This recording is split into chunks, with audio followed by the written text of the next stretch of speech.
नमस्कार साथियों, जय श्री राम, हर हर महादेव। तो दोस्तों, मैं आप लोगों को एक राज की बात बताने आया हूँ, बहुत बड़ी राज की बात। और वो राज की बात ये है कि भारतीय जनता पार्टी यानी बीजेपी की जब से स्थापना हुई है, यूं कह लीजिए तो 1980 से लेकर आज तक इन 45-46 सालों में भारत में ऐसी कोई राजनीतिक पार्टी पैदा नहीं हुई जो बीजेपी के आइडियोलॉजी को, बीजेपी के विचारधारा को घेर लें। लेकिन ये 45 से 46 साल के बाद ये पहली बार ऐसा लग रहा है कि बीजेपी हिंदुस्तान के अंदर घिरी हुई नजर आ रही है। और ये हमें ही नहीं, बीजेपी के वरिष्ठ नेताओं को भी ये महसूस हो रहा है कि हम घिरे हुए हैं। और बीजेपी को घेरने वाला कोई और नहीं है, ना ही ये कोई पार्टी है, बल्कि वो लोग हैं जो बीजेपी से कोई ताल्लुकात नहीं रखते हैं, कोई ताल्लुकात नहीं है बीजेपी से उनका, फिर भी वो बीजेपी को घेरे हुए हैं।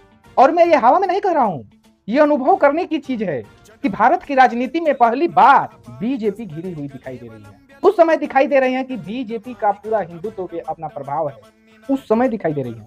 और बीजेपी को घेरने वाले भारतीय मुसलमान हैं, ऐसा ब्रह्मास्त्र चलाए हैं, ऐसा ब्रह्मास्त्र चलाए हैं कि बीजेपी अब घिरता हुआ नजर आ रही है। क्योंकि आजादी के बाद से भारत के हिंदुओं ने हमेशा गौ माता को राष्ट्रीय पशु घोषित करने की बात कर रहे थे, हमेशा। वो कांग्रेस के सरकार में भी किए, बीजेपी के भी सरकार में कर रहे थे।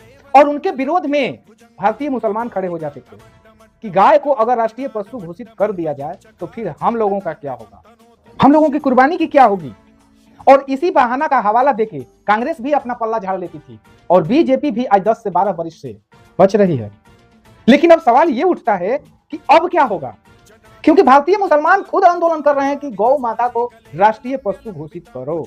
जो काम आज से 100 वर्ष पहले से हिंदू करते चले आ रहे हैं कि गौ माता को राष्ट्रीय पशु घोषित करो, राष्ट्रीय पशु घोषित करो, राष्ट्रीय पशु घोषित करो, वो काम अब आज मुसलमान कर रहे हैं। दिमाग लगाए हैं मुसलमानों ने। और ये क्षमता और इतनी बड़ी चुनौती भारत के किसी भी दल में या पार्टी में, चाहे वो नेशनल पार्टी हो या फिर राजकीय स्तर की पार्टी हो, किसी में दम नहीं था। और वो बेड़ा भारत के मुसलमान उठाए हैं। किसी में दम नहीं था कि हिंदुओं के विरुद्ध खड़ा होकर ये कहे कि गाय को राष्ट्रीय पशु घोषित नहीं किया जा सकता, या फिर ये कहे कि गाय को राष्ट्रीय पशु घोषित करो। किसी पार्टी में दम नहीं था। लेकिन ये आंदोलन जो मुसलमान कर रहे हैं कि गाय को राष्ट्रीय पशु घोषित करो, ये कहीं ना कहीं बीजेपी को घेर रहे हैं और बहुत मजबूती से घेर रहे हैं। अब ऐसे स्थिति में बीजेपी और बीजेपी के वरिष्ठ नेता क्या स्टैंड लेते हैं, ये देखना है। अगर गाय को राष्ट्रीय पशु घोषित कर देती है तभी थोड़ा दिक्कत है, और अगर नहीं करती है तो बहुत बड़ा दिक्कत है। अब कुल मिला के ये निकला है कि भारत के मुसलमानों ने शस्त्र नहीं, ब्रह्मास्त्र चलाए हैं। और इस ब्रह्मास्त्र का काट बीजेपी के पास क्या है, ये टाइम बताएगा। टाइम।